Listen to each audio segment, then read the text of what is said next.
Kerala Congress M Pathanapuram taluk സമ്മേളനം വെള്ളിയാഴ്ച പത്തനാപുരത്ത് സംഘടിപ്പിച്ചു. പാർട്ടി ചെയർമാനും ധനകാര്യ വകുപ്പ് മന്ത്രിയുമായ കെ.എം. മാണി സമ്മേളനം ഉദ്ഘാടനം ചെയ്തു.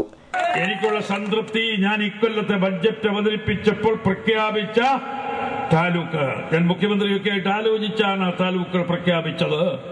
യുഡിഎഫിന് വേണ്ടി യുഡിഎഫ് ഗവൺമെന്റ് പ്രഖ്യാപിച്ച, ഞാൻ പ്രഖ്യാപിച്ചായത് ഞാൻ പറയുന്നില്ല, യുഡിഎഫ് ഗവൺമെന്റിന് വേണ്ടി ഞാൻ എന്റെ ബഡ്ജറ്റിലൂടെ ആ സമ്മേളനത്തിൽ പ്രഖ്യാപിച്ച താലൂക്ക്, ആ താലൂക്കുകൾ പ്രഖ്യാപിച്ചപ്പോൾ ആ കൂടെ പത്തനാപുരം താലൂക്കും കൂടി പ്രഖ്യാപിച്ചു എന്നുള്ളത് എന്റെ ജീവിതത്തിൽ ഒരിക്കലും മറക്കാൻ കഴിയുന്നൊരു കാര്യമല്ല, എനിക്ക് സന്തോഷം നൽകുന്നൊരു കാര്യമാണ്. എന്നോട് പലരും ചോദിച്ചു, എന്തിനാ പത്തനാപുരം താലൂക്ക്? പത്തനാപുരത്ത് ഇപ്പൊ ഉണ്ടല്ലോ എന്ന് പറഞ്ഞു. പത്തനാപുരത്ത് ഒരു പുതിയ താലൂക്ക് എന്ന് പറയുമ്പോൾ പത്തനാപുരം കേന്ദ്രമായി ഒരു പുതിയ താലൂക്ക് എന്നുള്ളതാണ് അതിന്റെ അർത്ഥം. അതുകൊണ്ട് ആ നിലയിൽ ഇതൊക്കെ സാക്ഷാത്കരിക്കാൻ കഴിഞ്ഞത് ഈ മലയോര താലൂക്കാണിത്. രാജ്യത്തിന് മാതൃകയാണ് കേരളത്തിലെ യുഡിഎഫ് സർക്കാരെന്ന് മാണി പറഞ്ഞു. ഈ സർക്കാരിനെ അട്ടിമറിക്കാനുള്ള ശ്രമത്തിലാണ് പ്രതിപക്ഷം. എങ്കിലും സർക്കാർ 5 കൊല്ലവും ഭരിക്കുമെന്ന് മാണി പറഞ്ഞു.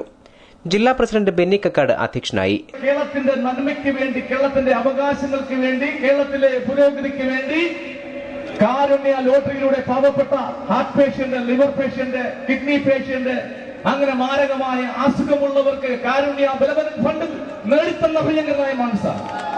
കർഷക അവാർഡുകൾ ജോസ് കെ മാണി MP വിതരണം ചെയ്തു.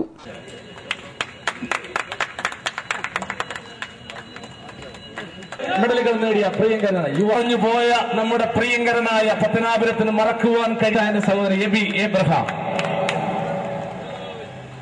സമ്മേളനത്തിന് മുന്നോടിയായി പ്രവർത്തകർ പങ്കെടുത്ത വർണ്ണാഭമായ പ്രകടനം നടന്നു. തുറന്ന ജീപ്പിൽ സഞ്ചരിച്ച് കെ.എം. മാണി പ്രവർത്തകരുടെ അഭിവാദ്യം സ്വീകരിച്ചു.